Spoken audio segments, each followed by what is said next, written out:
Alright guys, we're going to be watching a video. This is Diablo 4 devs talk about the Season of Blood and community concerns. I'm really excited to see if they mention any things that are going to be fixed here, but let's go ahead and hop into it. So this is Blizzard talking. I'm Chris Wilson, production director over the live service for Diablo 4. And I'm Rod Ferguson, general manager of all things Diablo. It's a coincidence. So season 2 Chris is going to Wilson. be launching on October 17th, and it's called the Season of Blood. We're really excited because this is going to be a new vampire threat is essentially invading Sanctuary. And so there's going to be a new quest line, so the player will be partnering with the new character named Eris, who's being voiced by Gemma Chan. So we're super excited to have her join our really, a great ensemble of voice talent. And she thinks she's going to be a great fit for the game. I'm sure the voice acting will be good. The character's going to gain access to new vampiric powers that you'll be able to use across all of the different classes to take out the new vampire threat that's invaded Sanctuary. So we'll have new legendary items and weapons, new uniques, and it's really going to provide a whole new way to kind of like progress with your character and a new power fantasy. Yeah, and then that's sort of the theme and story side of it, and then obviously with each season as part of a live service we want to do quality of life and make changes to the game sort of in the end game as well. And so one example of that is in season 2 we're introducing 5 new additional bosses. Okay, please show them off. I want to see the gameplay. The progress you make from level, say, 50 to 100. We wanted to have more milestones along the way where you can be like, oh, I can test my build against. Okay, what we need is specifically a world tier 5. That would be a huge gap. Types of bosses. That would be filled. We also know there's a huge desire for our uniques and the uber uniques because they have a very low drop rate and sometimes they really solidify your build. And so now with these 5 new bosses, you can actually target uniques and you can go and have a much higher drop rate on an uber unique than you would in the open world. The problem with this is a much higher drop rate. Is this a realistic drop rate? Because you can multiply the drop rate of the current like uber uniques by maybe like 100 and you still wouldn't see any because there's not even just like thousands of people that have these uber uniques that have been posted. It's just a small handful of people in the entire world that have even seen one. Bosses. So it's interesting because the way people approach this kind of stuff now is they're very invested. Okay, so like at the same time as being excited, there's a level of cynicism towards everything that is coming out. So I saw the 5 bosses, excitement, and then immediately people were like, are they just going to be reskins of a boss that we know 5? Oh, this is huge. About, like, okay, is it new, actually new bosses? It's a mixture of sort of like. Okay, a mixture, so that means there's more likely not all 5 of them are going to be new. Maybe they're going to be different colors. I don't know. New and sort of one of the things. So it's new, and if they even say the word "and," then it's recycled content. When I hear 5 of these bosses, I expect all 5 of these to be new. I didn't expect, oh well, you can fight the same boss you already fought in the campaign, that's just recolored, or I don't know. Let's hear it out. But I think that is. That was such a great question. That was a hard question to answer, but he answered it. A lot from players was like, I don't think we've ever even talked much about it, where the bosses are coming from, but there's a notion of like... you gotta have new bosses. I play these campaign bosses and I didn't necessarily get to fight them ever again unless I'm playing the campaign. So that's part of the inspiration. So there's going to be definitely like ways we can leverage content we've had. To be fair though, like Duriel was a really cool looking boss, but like you just melt him and he's basically super like forgettable. They need these bosses to not only be there in the game as far as like maybe like a Duriel. By the way, I'm just gonna go ahead and have mentioned spoilers, but nonetheless, Duriel and Dara, you can fight him. You can fight Asheroth. I feel like these could have been way better boss fights in general, but at the same time, I want new bosses to fight, not just recycle. Content as well. And so that, but the fact that we're doing it in the seasonal and the eternal is going to be really exciting. And again, that idea of like, we've heard a lot of feedback around the uber unique. So, and what's really interesting is that actually it's a boss ladder. So it's not like in Diablo 2 where you would just go farm a boss over and over and over and over again. There's actually sort of prerequisites to be able to summon a boss. Okay, here's my guess, okay? So what you're going to do is going to be very similar to PoE. You're going to have to kill a certain thing, get like 4 fragments, then you get to fight the boss. Let's see if that's what it is, though. You have to go through the bosses to get there. And so it actually has its own gameplay involved. But this is still cool. Having a boss up here. What happens when something goes out into the world? When do you start to pick up on the general sentiment from the audience? What is it? Data points? Is it social media? How do you know what the sentiment is? So with live service development, we're always paying attention to the community. So we're looking at all sources of feedback. We solicit surveys to some of our players, so we use that as one kind of funnel for information. We look at telemetry and data that's like coming back from like, the back end. So we kind of see like where there are pain points or friction from just looking at data. But then also we're paying attention to, forums. When we do a blog post or release patch notes, we're trying to look at like, what is the response? What are things that are coming back from the community? And we use that to kind of help inform some of the, decision points for the future. And so what's great with the live service is like between seasons, patches, hot fixes, there's numerous kind of vehicles for us to kind of like inject change and evolve the game for the future. And it's always in pursuit of making the best possible experience for the players. It's one of the big challenges is really around the idea of the vocal minority. Like sometimes a very small group can be very loud, and that's why we use things like surveys. Like, because you're always managing sort of the qualitative information you get, where people's just opinions, and then the quantitative information you have, which is the actual data that shows what's actually happening.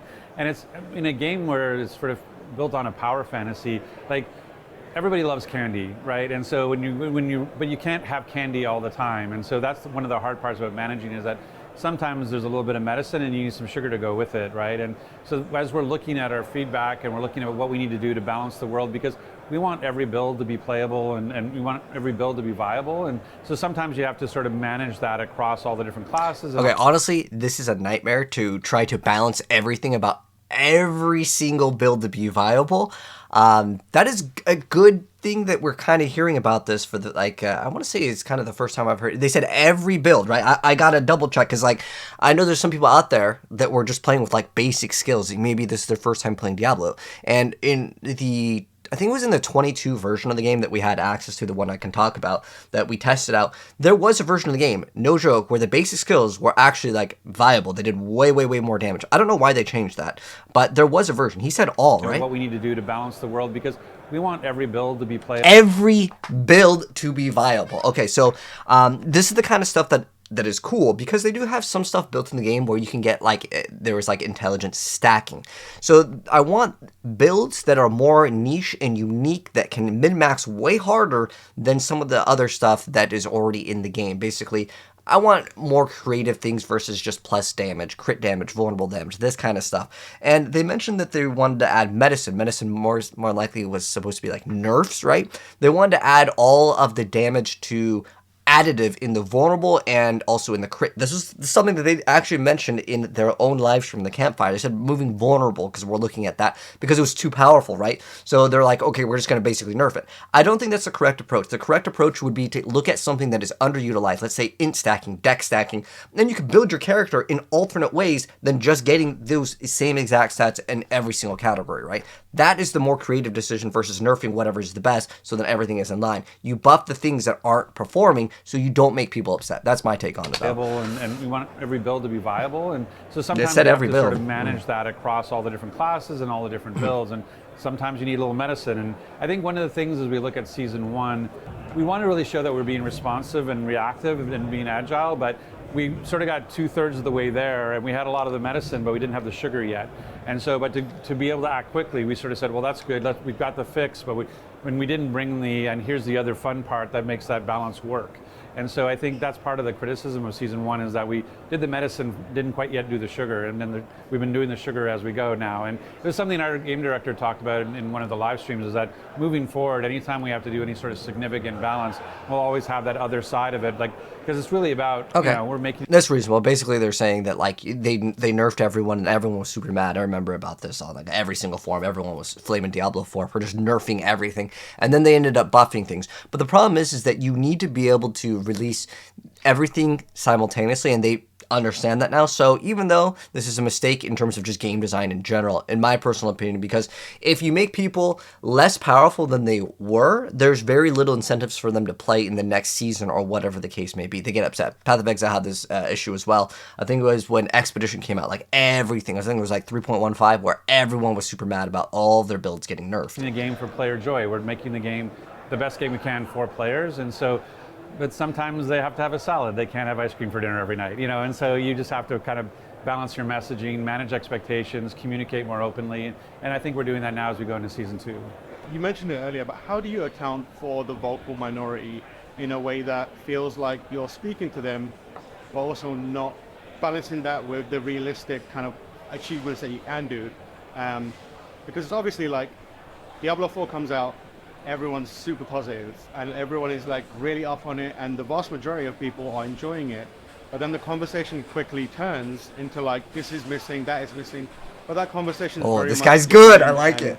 pushed by a group of people that are at level 100 or 80, and they're the only people that are like really vocal. Right. So it can seem like when people are looking at it, oh, this is a really pervasive issue, and it's actually just a small group of people. How do you like approach that, and is there anything that you do to try and tell your own team like, hey, I know it looks like this, but we have to think about everyone, and how do you message that out as well?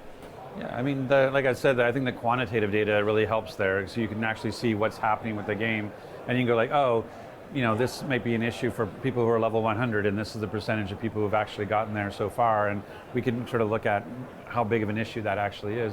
But I mean, But here's the thing. If you look at it where the people that are actually pushing 100, those are your more dedicated players that are going to spend hundreds of hours in the game. They're going to complete the battle pass. More than likely, those people will actually spend monetization in your game. There is a level of like importance of which player base do you cater towards? Do you cater towards the people that are still like level 20 and still haven't completed the campaign? Or do you cater towards the other people? Who do you think is going to be buying more skins? And this goes not only with Diablo, but like Fortnite and other video games where people that spend more time generally will spend more money on the game. So you actually have to factor that in as well. It's not just like, oh, this is the level 100 players. There's only, let's say 1% of the players are level 100 at this point in the game. They may be more important than Blizzard realizes. This is kind of something that I think is actually something important because it ties into monetization as well. So it's not only incentives because they're the ones that are putting more time to the game. They're more, in terms of mobile terms, they're considered valued customers. So they may actually need to be, I guess, catered towards a little bit more. I know some people always think like, why do they always cater towards the streamers and stuff?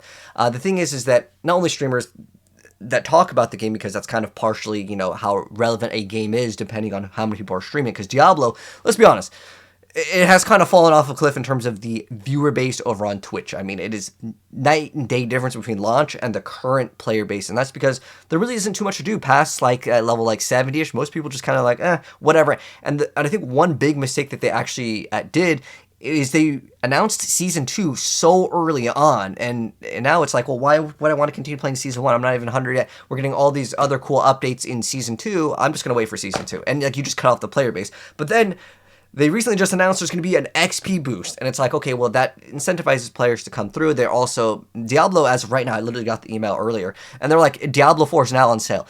It feels a little bit weird, especially when the game just relatively recently came out this year, and you already see it on sale. They're pushing an XP boost to get players back into the game, but you also just announced that there's going to be a new season. But that's not even coming out till later. So I think there needs to be a bigger incentive than just the XP boost. I think something like increased drop rates would maybe help out, because it's really hard to be someone that, or maybe already hit like level 100 for the season to just try to level up all the characters when they're like, no, I'll just wait till next season. And that's never good for games as a live service. But let's continue. I don't want to say vocal minority to be dismissive, because sometimes that vocal minority are also your influencers and the people who are, the tastemakers who will be like, hey, this is how we feel about it, and you want to take that in as well. And that's why it's always is a balance between knowing what are we hearing and what are we seeing in the game and what are we feeling when we play. Well, I can tell you for sure the uniques in this game are absolutely terrible, especially on Rogue. Like 90% of them are basically trash and worthless. This is a huge issue. It's not even just like, oh, it's a vocal minority thing. They, like, on paper, are absolutely terrible to compare to just a regular legendary item. And I don't think that that should be a thing. Like, if you look at majority of the Druid uniques compared to, like, the Rogues, it's like a joke compared to how good they are. I don't know if they have separate designers, but these unique items need to be build-defining and open up the doors for a different playstyle, because so many of the stats are absolutely worthless. They took, like, let's say the Hakan Amulet. It had 4 terrible stats on it, and then they replaced one of the terrible stats to be good. So now you have cooldown reduction instead of all 4 garbage stats. So the item is still a 1 out of 4 item, and that's unique legendary power is still garbage compared to getting it an amulet that has 50% bonus of the aspect. Like, it's something that's very basic that I think is terrible that this game does not understand, that you need to make these uniques some sort of way to make them actually unique. And if they're buffing them, they want people to use them, because they probably checked out, well, in terms of level 100, there is like a 0.0001% of players that are running the Hakan amulet that is a unique item that we design its own little flavor text, and it's a unique item, and no one is using it. So I mean, at least that they are buffing it, but I still think they don't understand what makes a unique, and it needs to be something that incorporates a newer build. For the Hakan one, it lets like Rain of Arrows apply all imbuements. If it applied all imbuements, and then let's say it added like plus 10 or 15 to all of your imbuements, then someone would be like, okay, now I can use this for my imbuement build. Not just like, oh, Rain of Arrows, which is like terrible in terms of a unique, or in terms of a ultimate power compared to, you know, the rest of the two other ones like Death Trap or Shadow Clone. It is just very underwhelming, and it's almost seeming like they don't understand item design, which is something that Diablo 2 did relatively well. But again, I don't mean to complain too much about the uniques because I've made several videos already on it, but realistically, they need to fix the uniques. And I think that notion of like, hey, you know, one of the things we were excited about with D4 is that as a mainline game, no other Diablo game actually had any end game at all. Like when the campaign rolled credits, you were done. And so we were really happy with D4 to have Helltide and Nightmare Dungeons and the Tree of Whisper. Here's the problem. Literally, it's just Nightmare Dungeons to push to 100 because it's the best XP. It's the only way to level up glyphs. I've actually given them feedback and said, we need alternative ways to upgrade our glyphs, or you can make the glyphs leveling experience much faster so we can engage in the other content. But the problem is, the Nightmare Dungeons are all of the XP and they are all of the glyph leveling. Those two key components make it so it's the only form of endgame content. And it's such a simple fix. You make the leveling process of the glyphs like way faster in the Nightmare Dungeons, and then let's say if you want to do XP, you go do Helltides. There needs to be some sort of reason to go do these other things. Helltide, technically, there are certain things that you need to get to actually progress in terms of upgrading your gear, but that's relatively quick. Like, you're not going to sit there and always go to the Helltides once it's up. So. And PvP, and so we felt like this was a great starting place. Hopefully, and so when they can actually address this, because I was one of the only content creators that I felt like would actively engage in like 8-hour sessions of PvP only, and there were so many strings of times where there is literally 0 people. You go there, you kill a couple people, and then they leave because they're like, oh, I just died to that guy, I don't want to just fight him again, right? And then they leave. There needs to be some sort of I queue up, I play PvP versus like, oh, well, it's just something, well, there's no one there, right? We talked, even if you go back to our interviews pre-launch, we would talk about this is the beginning and not the ending of Diablo. You know, this is a foundation we're building upon. And you're then seeing please that, give like, us a season 2 roadmap for the with these PvP. 5 additional bosses with... Okay, it's 5 additional bosses, but you just mentioned that they're recycled. I think we realistically need to know how many of these are actually new. I'm guessing there's probably 1 new boss at least. In season 3, we're going to be bringing in leaderboards. Like this is an evolution of a game over time, and so the notion that you can kind of grind your way to 100 and go like, what the heck? Where's everything I was expecting? Like all that stuff is being layered in over time as we go, and we're continuing to make the game, you know, better and better. So it really is just sort of like definitely take in what you hear, but also, you know, trust but verify. Go and see what the data is telling you as well. In addition to that, I think the other important piece of this is transparency, right? So we're really trying to create and be open with our community about setting expectations. Like, here's what we're trying to do in the near future, releasing patch notes early, really just, you know, having live streams, the campfire chats, letting our audience know, like, here's what we're trying to do in the short term, here are things we want to even do in the medium term, like he mentioned leaderboards for season 3. Like, we're trying to just, like, you know, be more open about that information versus like holding everything to the vest. And Joe in our last, you know, he talked about philosophy. Like, here's why we're doing certain things. Because I think it's one thing to say what you're doing, another thing to say why you're doing it. And so I think helping people understand, like, oh, this is our goal, this is what we're trying to accomplish, and just give some background to why these decisions are being made. You know, you guys have been quite candid with, you know, the patch came out and it nerfed some stuff, and you're like, okay, we did it wrong, we won't do that again. Yes, let's go. And then you talked about all the vehicles you have to kind of approach it. How do you feel about the expectation that creates? Because it's kind of a double-edged sword, right? Where you're like, oh, we can like react, but then the expectation from the audience is when they demand something, they need it immediately. And they're like, why do you put it? How do you guys as developers feel about that? And how do you try and manage those expectations? It is a balancing act, you know, depending on what it is we're trying to address. I mean, it can obviously take development time to get it right? You don't want to be too hasty to just rush, you know, change, because you may end up like imbalancing the game in a different way that you maybe didn't foresee. So you have to take your time to really think through, like, okay, how do we want to address the problem that's been flagged? look at it in terms of priority as well. There's oftentimes... Okay, there's one thing I really want to mention with cooldown reduction, because they mentioned they're like, oh, okay, we'll give us reasons why, and we're talking about, like, why we change things. The thing is that the notes for the cooldown reduction change do not make sense. The notes for the cooldown reduction change was like, cooldown reduction is such an important stat, so we nerfed it. Like, that actually doesn't realistically work. If they said, oh, we're nerfing cooldown reduction, but we're going to be buffing some sort of, like, base damage, so then, like, people don't have to get cooldown reduction on every single piece of gear, because we're going to be changing, like, the base cooldown of, let's say, the skills. Like, for example, in Rogue with Preparation, they actually buffed it, so then you can actually have, like, more cooldown reduction, and that would kind of make sense specifically for Rogue, where they buffed some other department of cooldown reduction, but then they nerfed it, right? So then there's, like, some sort of, like, a balance shift. But if you just nerf cooldown reduction for certain characters, and you give them nothing in return, and they mention on the notes that cooldown reduction was a very important stat, and everyone wanted to have it, so they nerf it. Like, again, logically, that just doesn't make sense. If you gave us another source of not necessarily cooldown reduction, or just looked at the skills and said, all the base skills want to, let's say, have 2 or 3 seconds less cooldown, and then this way, maybe you don't need to roll cooldown reduction on, every single piece of gear, which at the moment right now, it's pretty much in your amulet, as well as in your helmet slot. But they're still basically required, right? Times competing priorities, so it's like making sure you're targeting the thing that's going to have the biggest impact for the player first and foremost, and then finding the right time to release those things. And so it's just really a balancing act that our leadership and our designers have to really kind of like work through for each issue as it comes through. Yeah, it's also complexity of the development process. When we look at, we have essentially 3 teams working on the seasonal side. There's like there's our odd 3 teams. So like doing season 1, then season 3, then season 5. I thought there was only 2. We have our even teams doing season 2, oh, season okay, 4, and then we have another team that's focused on what's going on in the live game. And so on top of those 3 teams, who are like, the odds and evens are leapfrogging each other. We've got our live team, and then we actually have an expansion team working as well. And so when we hear a piece of feedback, there's always the conversation. If we agree with it, then it's like, is this a short term? Hey, we can do that as a hot fix overnight.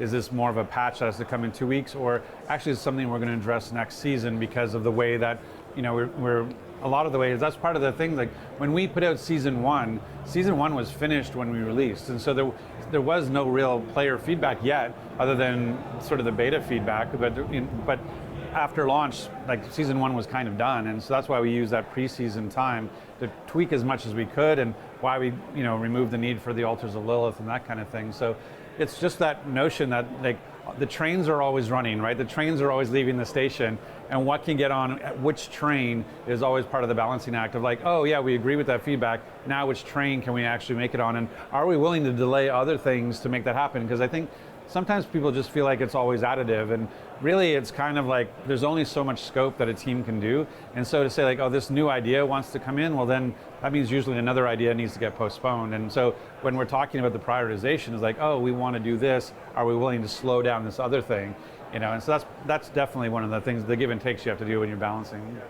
I don't want to say misunderstanding, but a lot of the kind of discussion is also attributed to things like the battle pass system and the season model as well. And some people say it doesn't feel like it works in Diablo. And, we've had other people make games similarly, like the Path of Exile. I like this guy's asking the questions. It's great.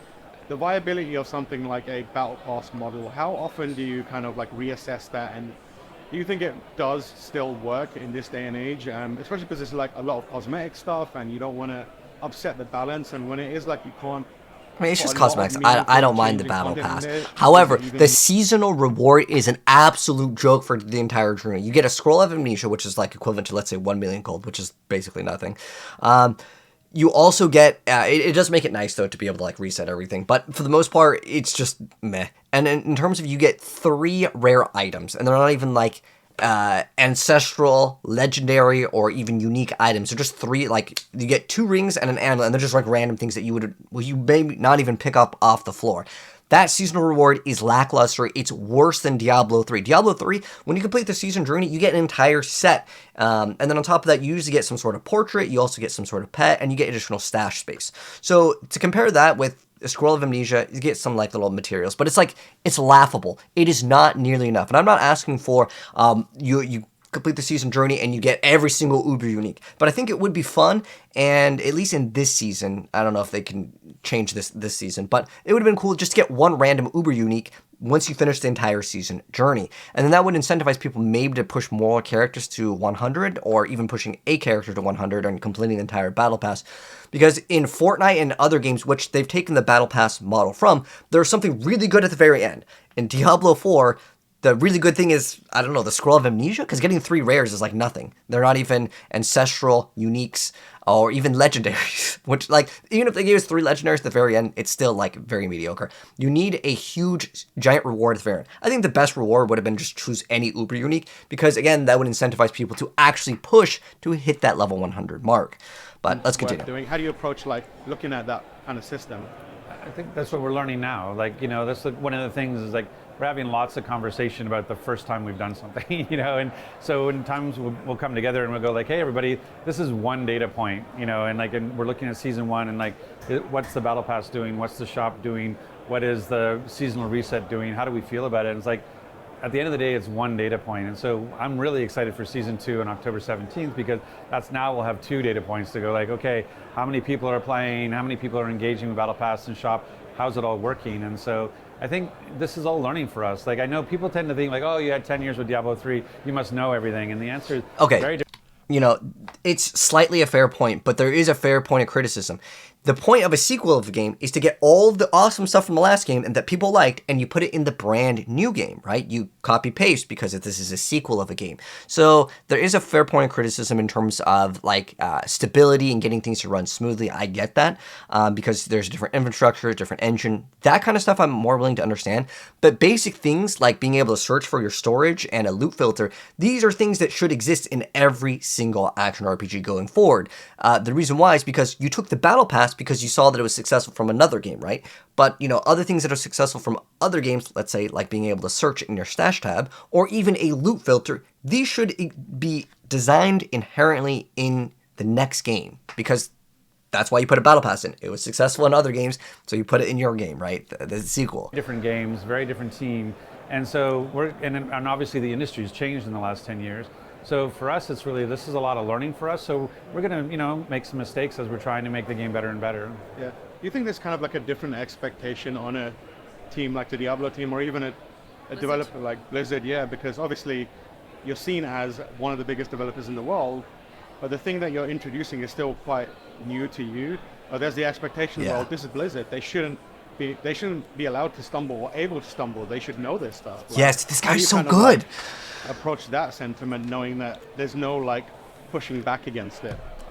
I mean, I think it's just like we're all kind of just working our way through it. It's like sure, we have a lot of benefits of being part of Blizzard, and we had a lot of learnings, and we were able to talk to each other and understand what's going on in WoW and what's going on in Overwatch, and we can, you know, talk to each other. But at the end of the day, this team is like doing a live service like this is new for this team, and even, you know, we have some D3 veterans and things, but a lot of our team, like, there's a good part of our team where Diablo 4, we were at the launch party where I was like, how many people, this is your first game ever? And like a bunch of hands go up and you're like, you know, this is the very first game they've ever shipped is Diablo 4. And so there's definitely like the combination of experience and the ability to access Blizzard, but like we're still going to learn as we go. And so, yeah, I mean, I think I get the, hey, you're Blizzard, you should never make a mistake. But at the same time, like, again, the industry is always changing, the games are always changing, the players are always changing. So it's just going to be learning as we go. And that's why what I love about a live service is we can evolve over time. It's not a fixed state.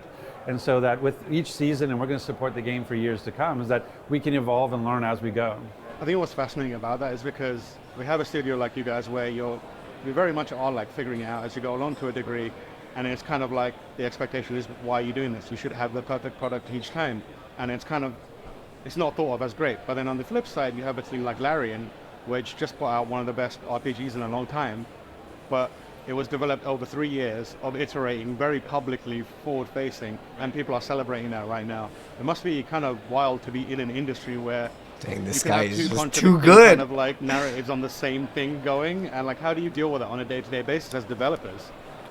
They all have that. I mean, I'm just really happy that this feels like the year of the RPG, you know, and you know, like a Starfield and Final Fantasy and Hogwarts, like and all the stuff that's going on. So I'm just excited to be part of that. And I think they each have their own place when you think about like the turn-based versus the hack and slash versus, you know, the third person versus isometric. Like I think it's really cool that the RPGs can have such a diversity, and so I don't know. I just think it's great that RPGs is really coming to the top this year. Okay, so overall, my thoughts on this: the guy answering or asking the questions, I could not have asked for someone better. I wish there was more nitty gritty, but at the same time, he hit with pretty hard hitting questions. Now, in terms of what my thoughts are on this overall, I'm just going to kind of wrap up my thoughts and just have it play in the background. I think that it was a really fantastic, again, person that was asking the questions, but I do really want to see specifically reasons why they are introducing the same bosses. Because, like, okay, so what do the 5 bosses entail? I was expecting, legitimately, I thought these new 5 bosses were 5 new bosses. Not like, oh, well, there's like 1 new boss and like the other ones are from the campaign. Here's my guess. Andariel, Duriel, Ashtaroth, there's 3 right there. I don't know if they're going to add 2 more, but when I hear on this there's a new season, 5 bosses, I think 5 new bosses. So I want to say I was kind of felt like I was misled on that. At the end of the day, will the bosses actually matter? Because most of the dungeon bosses, I mean, you just attack them and you melt them so fast. It doesn't matter what the enemies are, right? For the most part, you're not really reacting to too many of the enemies in Diablo, with the exception of maybe if, let's say, like, you know, the Butcher, you may react a little bit different. But for the most part, you're just going to be content deleting once you have your build up online. I think they really need to address the progress from like 70 to 100. They should have said,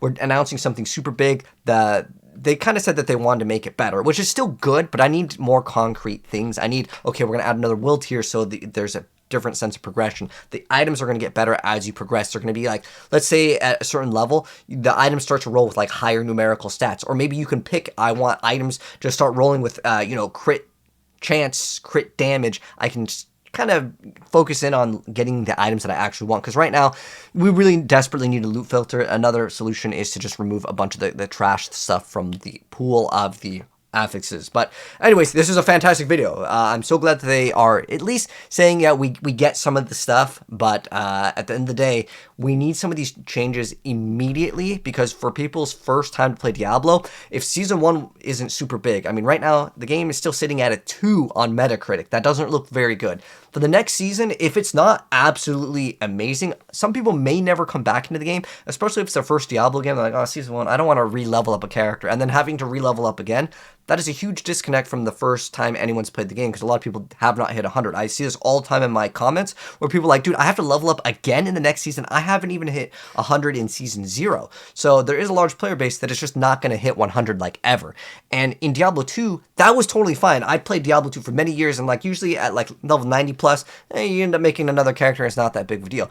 But in Diablo 4, it takes a really long time to hit 100, and there's nothing to do at 100. And I think that they need to add some new content, specifically at 100. Maybe next season with the new 5 bosses, it will add it. But anyways, that's my thoughts. I would love to know yours down below. This was a fantastic thing to watch, though. I think it was great. But hopefully Blizzard can make a lot of these changes in the next upcoming season, because Season 2 or 3 needs to really hit it out of the park. Otherwise, people will move on to other video games. That's the reality of it. Anyways, I'll catch you guys in the next one. Peace out.